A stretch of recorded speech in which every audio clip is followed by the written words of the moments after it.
हो, मी आता इथून तळेगाव पोलीस स्टेशनला जाणार आहे आणि तिथे माळगुंग्याच्या सगळ्या केसचा पाठपुरावा करणारे जे अधिकारी आहेत त्यांना भेटणार आहे. त्या केसची मी अतिशय गांभीर्याने दखल घेतलेली आहे आणि माहिती घेतलेली आहे. हे जे पीडित कुटुंब आहे ते महाराष्ट्रातलं नाही आहे, परप्रांतातलं आहे. त्यामुळे ते बॉडी घेऊन तिकडे निघालेले आहेत, म्हणून त्यांना भेटणं शक्य नसलं तरीसुद्धा चाकणच्या ज्या नगराध्यक्ष आहेत आणि चाकणच्या नगरसेविका ज्या आहेत त्यांना मी तळेगावच्या पोलीस स्टेशनला बोलावलेलं आहे आणि तिथे मी या संदर्भामध्ये या केसचा सुद्धा पाठपुरावा करणार आहे. त्याच्यातला जो आरोपी आहे तो अल्पवयीन आहे, तो 16 वर्षाचा आहे.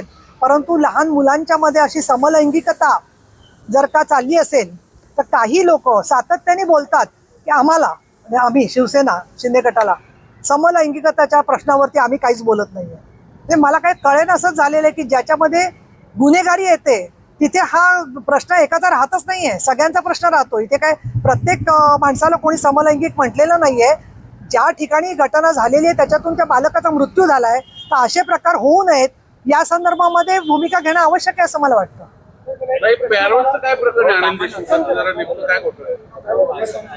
पॅरोलच्या संदर्भात मी तुम्हाला भेटणार आहे भाऊ पत्रकार परिषदेनंतर. नाही, पॅरोलच्या संदर्भात पुन्हा मी मगाशी नाही, मुद्दा असा आहे की ज्यावेळेला कोविडच्यामुळे सगळीकडे संसर्ग थांबवण्यासाठी ज्या उपाययोजना केल्या गेल्या त्याच्यामध्ये हॉस्पिटल कमी पडत होती, अडचणी होत्या.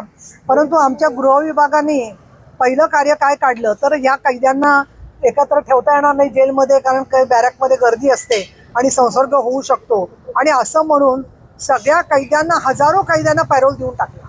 आम्ही त्यांना सांगत होतो की तुम्ही निकष लावा त्या संदर्भामध्ये, विशेषतः जे हॅबिच्युअल ऑफेंडर्स आहेत, ज्या विशेषतः जे अल्पवयीन मुलांच्यावरती बलात्कार केलेले लोक आहेत किंवा काही लोक पत्ता बदलून जातात. जसं आपल्याकडे बरेचसे तडीपार लोक मुळशी किंवा भोरमध्ये येऊन राहतात, नव्या मुंबईत जातात, काही लोक तिथे राहतात. तर असे जे लोक आहेत त्यांना पॅरोलवर सोडल्यावर तुम्ही बंधन आणा की तो त्या पोलीस स्टेशनच्या हद्दी बाहेर गेला तर त्यांनी ते कळवलं पाहिजे. पण बऱ्याचशा गुन्हेगारांनी काय केलं की पॅरोल मिळाल्यावर ज्याचा उल्लेख केला होता तिथे न राहता तिथून परस्पर दुसरीकडे निघून गेले. मग त्या पोलिसांनी 19 पासून ते 22 पर्यंत म्हणजे कोविड संपेपर्यंत जो पाठपुरावा करायला होता तोही शक्य त्यांना झाला नसेल लॉकडाऊनमुळे. पण 21-22 नंतर कोविड कमी झाल्यावरती या पॅरोलमधल्या प्रत्येक जो सुटलेला गुन्हेगार आहे त्याचा काटेकोरपणे पाठपुरावा होऊन त्यांना परत जेलमध्ये टाकायचं किती काम केलं. माझं तर म्हणणं असं की त्या काळातला अहवाल अनिल देशमुखांनी मांडावा गृहमंत्री म्हणून की किती लोक पॅरोलवरती परत त्यांनी पकडले. आणि त्याचा परिणाम असा झालेला आहे की अनेक हॅबिच्युअल ऑफेंडर्स जे आहेत ते बाहेर सुटलेले आहेत. ज्या वेळेला हॅबिच्युअल ऑफेंडर्सची लिस्ट करा असं आम्ही शक्ती कायद्याच्या बैठकीत बोलले, तर त्यावेळेला काही महिला संघटना की ज्या म्हणजे सो कॉल्ड स्वतःला समजतात अमुक एका विचाराच्या, त्यांनी सांगितलं की अशी आरोपींची लिस्ट करू नका कारण त्याच्यामुळे त्यांच्या मानव अधिकारावरती अतिक्रमण होईल. आम्ही त्यांना असं सांगितलं की पोलीस स्टेशनला ती लिस्ट असणार आहे, ती गुप्त असणार आहे, ती काही मीडियात रोज जाहीर होणार नाही आहे. पण मीडियाकडे न जाता सुद्धा प्रत्येक पोलीस स्टेशनला ती यादी असेल तर या लोकांच्या वरती थोडं लक्ष ठेवणं शक्य होऊ शकेल. आणि शेवटचा मुद्दा की महिला दक्षता कमिट्यांच्या मार्फत जे काम चालत होतं त्याला गेल्या काही वर्षांमध्ये संपूर्ण खीळ बसलेली आहे.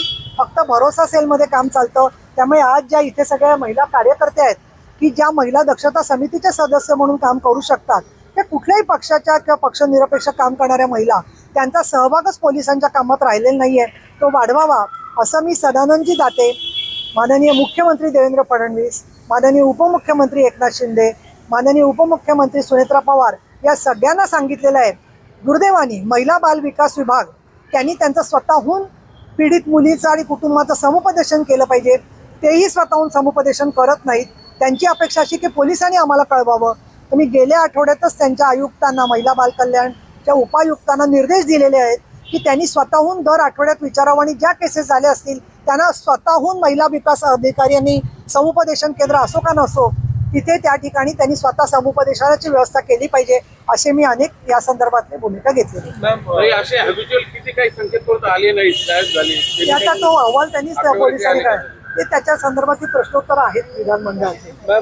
थांबा जरा मॅडम, मी बोलते तुमच्याशी.